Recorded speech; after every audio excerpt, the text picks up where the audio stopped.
Stock market में एक नया एसएमई आईपीओ खुलने वाला है जिसका नाम है ओरियाना पावर लिमिटेड। अब ये कब से कब खुला रहेगा? ये 1 अगस्त से 3 अगस्त के बीच में खुला हुआ रहेगा और ये 11 अगस्त को जो है लिस्ट हो जाएगा स्टॉक मार्केट में, और ये एनएससी लेके आया है। अब ये कंपनी जो है करती क्या है, ओरियाना पावर लिमिटेड, ये सोलर सॉल्यूशंस प्रोवाइड करती है। मतलब किसी क्लाइंट को, किसी कंपनी वाले को, किसी इंडस्ट्रियलिस्ट को अपने जो ये बिजली जो चाहिए और वो सोलर के थ्रू चाहिए, तो ये कंपनी को कांटेक्ट कर सकती है। ये वहाँ पर उनको सोलर जो है लगा के दे देंगे, प्लांट टाइप का, और उसके थ्रू उसका मेंटेनेंस भी ये कंपनी कर देगी टाइम टू टाइम, और उनको एक जो एक ग्रीन एनर्जी मिल जाएगी। तो ये दो तरीके से मॉडल से काम करती है। तो प्रोजेक्ट बेसिस के ऊपर काम करती है, क्लाइंट को बना के देने वाले, और दूसरे तरीके से भी काम करती है कि ये अपने खुद ऑन कर लेती है कोई लैंड को, वहाँ पर प्रोजेक्ट्स क्रिएट कर लेती है और बाद में वहाँ से पावर सप्लाई देती है। तो ये दोनों टाइप से काम करती है। कंपनी का जो वर्किंग मॉडल है ये काफ़ी अच्छा लग रहा है सुनने में, और दिखने में भी और जानने में काफ़ी अच्छा लग रहा है, और एक्सपेंडेबल है। मतलब फ्यूचर के अंदर इसके काफ़ी ज़्यादा मतलब बढ़ सकता है ये बिजनेस। और जैसे कोई दूसरी पावर कंपनी है जिसको इस टाइप से इस कंपनी की हेल्प चाहिए और अपने आप को ग्रो करने के लिए, जैसे ग्रीन एनर्जी है, तो ये इस कंपनी को प्रोजेक्ट दे सकती है, और साथ में ये उसको उनके जो प्रोजेक्ट्स हैं उनको डेवलप कर सकती है, और साथ में दोनों कंपनियां अपने साथ साथ ग्रो कर सकती हैं। सो मॉडल काफ़ी अच्छा है।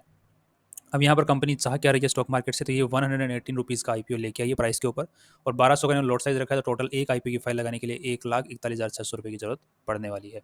अब कंपनी जो है इस आईपीओ के थ्रू 60 करोड़ रुपए के आसपास में उठाना चाह रही है। कोई भी जो ऑलरेडी इन्वेस्टर्स हैं, जो प्रमोटर्स हैं, अपने शेयर्स नहीं बेच रहे हैं इस आईपीओ के थ्रू।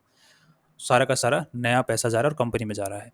अब कंपनी जो है अब तक किस हिसाब से अपना प्रॉफिट्स जनरेट कर रही है और कैसे प्रॉफिट्स जनरेट कर रही है उसकी बात करते हैं। तो कंपनी रीसेंट रिजल्ट के अकॉर्डिंग यहाँ पे 133 करोड़ का रेवेन्यू जनरेट किया, जिसमें से 12 करोड़ रुपए कंपनी ने नेट प्रॉफिट निकाला, जिसको अगर हम थोड़ा सा देखते हैं तो 9-10% के आसपास में नेट प्रॉफिट निकाल पारी टोटल रेवेन्यू का, जो कि पिछले साल तक थोड़ा कम था, तकरीबन 7-8% के आसपास में था। तो वो अगर जिस तरीके बिजनेस बढ़ता है तो उस तरीके से प्रॉफिट भी बढ़ते हैं, तो वैसा ही यहाँ पर काम हुआ है। और ग्रोथ बिल्कुल नेचुरल लग रही है कंपनी के अंदर में, और जो ग्रोथ है वो काफ़ी अच्छी दिख रही है। मतलब काफ़ी अच्छे तरीके से ग्रो किया कंपनी का बिजनेस। 2 साल के अंदर 33 करोड़ के जो सेल है उसको 133 करोड़ की कर दिया, और 2 साल के अंदर जो टोटल एसेट्स थे 29 करोड़ से 77 करोड़ रुपए हो गए। नेटवर्थ जो है 7 करोड़ की थी, जो कि 36 करोड़ की हो गई। ऑफकोर्स नेटवर्थ जो है उसके अंदर जो और इन्वेस्टर्स उन्होंने भी पैसे लगाए हैं, तो जिसकी वजह से भी नेटवर्थ बढ़ी है, और बाकी कंपनी ने प्रॉफिट्स भी अच्छे खासे जनरेट करके अपनी नेटवर्थ बढ़ाई है। कंपनी के ऊपर लोन भी है 14 करोड़ के आसपास में। तो अब कंपनी जो है इस आईपीओ के थ्रू जो पैसे इकट्ठे होने वाले हैं इनका क्या करने वाली है, अगर इसकी बात करें तो कंपनी अपने लोन्स नहीं चुकाने वाली है, नहीं चुकाएगी। इनका जो है डेली एक्सपेंसेस जो होते हैं, सैलरी, रेंट, उनके अंदर एक्सपेंस में ये खर्चा जो होता है डेली का, उसको चुकाएगी, और उनको कैपिटल एक्सपेंडिचर से उनको कंप्लीट करेगी, और जो एक नई सब्सिडरी कंपनी खोल रही है या फिर खोल रखी है उसके अंदर इन्वेस्टमेंट करने वाली है ये आईपीओ, ये जो पैसे हैं इनको। अब कंपनी के जो दो कॉम्पिटिटर्स हैं उनके साथ में एक बार कंपेयर करके देख लेते हैं। एक का नाम है केपीआई एनर्जी और दूसरी है जेंसोल इंजीनियरिंग। तो ये दोनों कंपनी ने खुद ने डीआरएच में बताया कि ये दो कॉम्पिटिटर्स हैं। सो अगर इन दोनों के साथ में हम कंपेयर करके देख लेते हैं, तो पहले हम इसका आईपीओ की वैल्यू निकाल लेते हैं। कंपनी इस आईपीओ के थ्रू अपनी वैल्यू कितनी लगा रही है, जिस हिसाब से कंपनी अपना शेयर प्राइस लेके आई है और जितने टोटल नंबर ऑफ शेयर्स हैं उनको अगर मल्टीप्लाई कर देते हैं, सो 118 मल्टीप्लाइड बाई 118, तो कंपनी की टोटल वैल्यू कितनी लेके आई है? 218 करोड़। सो 218 करोड़ की टोटल वैल्यू है। सो इसी बेसिस के ऊपर हम क्या निकाल लेंगे? पीई रेशियो निकाल लेंगे। तो हम 218 करोड़ को डिवाइड बाई 12 कर देंगे, तो यहाँ पर इसको डिवाइड बाई 12 करोड़, तो ये आ गया 18 का पी। तो अगर इसको कंपेयर करके देखते हैं किसके साथ में, जो और कंपनीज हैं कॉम्पिटिटर्स, तो यहाँ पे इसका 27 का पी रेशियो है, और दूसरी ग्रीन सोल जेंसोल इंजीनियरिंग का इसका 66 का पी है। तो दोनों ही कंपनी से कॉम्पिटिटर से अच्छा खासा अच्छा काम कर रही है। दूसरी एक ग्रीन एनर्जी, अडानी ग्रीन नाम से एक कंपनी है, वो भी सेम ही काम करती है, इसी सेक्टर में है। तो अगर उसके साथ भी एक बार कंपेयर करके देखते हैं तो उसका 152 का पी है। तो अगेन ये सभी कंपनियों को मात दे रही है, मतलब अच्छी अर्निंग्स कर रही है।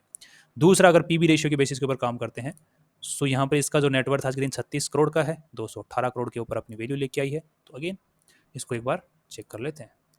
तो पीबी रेशियो क्या निकल के आता है, कितना था इसका? 36 करोड़।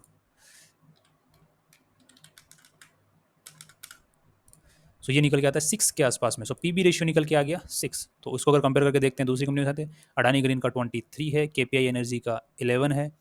अब एक बात ध्यान देने वाली बात है, मतलब ये ऑलरेडी जीत रहा है, प्री आईपीओ वैल्यूएशन के बेसिस पर ये कंपनी जीत रही है बाकी जो कॉम्पिटिटर्स हैं उनके मुकाबले हर सेक्टर में, मतलब अर्निंग्स में भी जीत रही है और वैल्यूएशन में भी जीत रही है। अब थोड़ा सा अगर आईपीओ के बाद में इस कंपनी के पास में पैसे जाने वाले हैं, जिसका लोन नहीं चुकाने वाली है कंपनी, तो ऑफकोर्स बात है वो नेटवर्थ को बढ़ाएगा पैसा। सो नेटवर्थ को जब बढ़ाएगा तो यहाँ पर लगभग 60 करोड़ रुपए कंपनी उठा रही है, तो नेटवर्थ जो बढ़ के हो जाएगी लगभग 90 करोड़ रुपए के आसपास में हो जाएगी। तो 90 करोड़ 2 तो पीबी रेशियो जो है वो 2.5 के आसपास में आ जाएगा, जो कि काफ़ी अच्छा है। सो ओवरऑल इस कंपनी के बारे में अब तक सारी सारी पॉजिटिव चीज़ें हैं। ट्रेंड भी अच्छा है सोलर को लेके, ग्रीन एनर्जी को लेके काफ़ी अच्छा ट्रेंड है, कंपनी के वैल्यूएशंस अच्छे हैं, अच्छे वैल्यू के ऊपर कंपनी उठा के लेके आई है। डीआरएचपी में भी ऐसा कोई नेगेटिव पॉइंट हमको नज़र नहीं आया है। हाँ, ऑफ कोर्स सी बात है कि कंपनी 133 करोड़ की सेल कर रही है, उसके ऊपर से 23 करोड़ के लगभग कंपनी के ट्रेड्स रिसीवेबल्स हैं, मतलब इतनी उधारी है कंपनी के ऊपर में, जो कि इतने सेल के ऊपर इस ऐसी टाइप की कंपनी के बिजनेस मॉडल के ऊपर देखते हुए हो सकती है, कोई दिक्कत वाली बात नज़र नहीं आ रही है। सो ओवरऑल हमारी तरफ से वैल्यूएशन बेसिस के ऊपर हम लोग इसमें अप्लाई कर सकते हैं। और ट्रेंड कैसा बना हुआ है इस कंपनी का, अगर उसकी बात करते हैं, सो ओरियाना पावर, इसका ट्रेंड काफ़ी अच्छा बना हुआ है, 80% पॉजिटिव की साइड में चल रहा है ट्रेंड। सो हम लोग दिल खोल के अप्लाई कर सकते हैं। सो बट ये अगेन SME IPO है, सो कोई मतलब इतने ज़्यादा एप्लीकेशन आने के बाद में अलॉटमेंट थोड़ा सा बहुत ही मुश्किल रहता है, मतलब आपका नंबर आए ही, बट किस्मत आजमाने में कहाँ दिक्कत है। बाकी सी यू टुमारो।